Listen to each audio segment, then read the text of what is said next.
India's first dugong కన్జర్వేషన్ని IUCN అఫీషియల్గా recognise చేయడం జరిగింది.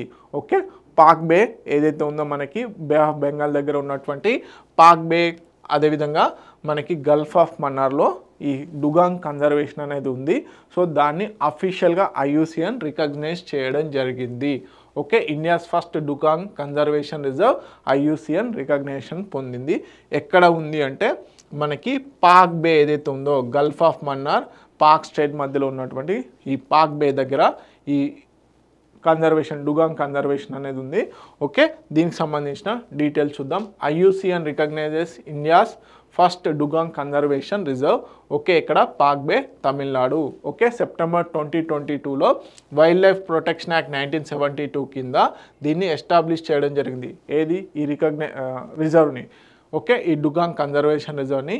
ఓకే, సో ఇప్పుడు ఐయుసిఎన్ అఫీషియల్గా వరల్డ్ కాంగ్రెస్ కన్జర్వేషన్ కాంగ్రెస్లో అఫీషియల్గా రికగ్నైజ్ చేయడం జరిగింది. ఓకే, సో ఏరియా వచ్చేసి 448.34 స్క్వేర్ కిలోమీటర్స్ ఈ dugong conservation area. Okay, so first mammal conservation reserve in India. Okay, so first marine mammal conservation. So ఈ డుగాంగ్స్ ఏవైతే ఉన్నాయో అవి పాలిచ్చే జంతువులు. సో వాటిని మ్యామల్స్ అంటాం, మనందరికీ తెలుసు. సో దీని యొక్క ఐయుసిఎన్ స్టేటస్ కనుక చూసుకున్నట్లయితే ఎండేంజర్డ్ కేటగిరీలో ఉంది. So protect 12,250 hectares of sea grass మెడోస్ని ఈ బేసిక్గా డుగాంగ్స్ కన్జర్వ్ చేయనున్నాయి.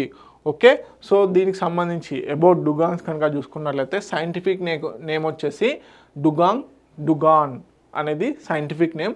సో వీటికి బేసిక్గా ఎక్స్క్లూజివ్లీ సీ గ్రాస్ అనేది ఫీడ్ అంటే food.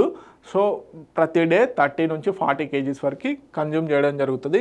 Maintain healthy sea grass ecosystem, aiding fish breeding and coastal హెల్త్కి ఇవి ఎంతగానో హెల్ప్ అవుతాయి ఈ డుగాంగ్స్. సో ఇవి ఎక్కడ ప్రధానంగా చూసుకున్నట్లయితే Palk Bay, Gulf of Mannar, Gulf of Kutch, అదేవిధంగా అండమాన్ అండ్ నికోబార్ ఐలాండ్స్లో ఈ డుగాంగ్స్ అనేటివి ఉండడం జరుగుతుంది. Okay, this is all about India's first IUCN recognised dugong conservation reserve.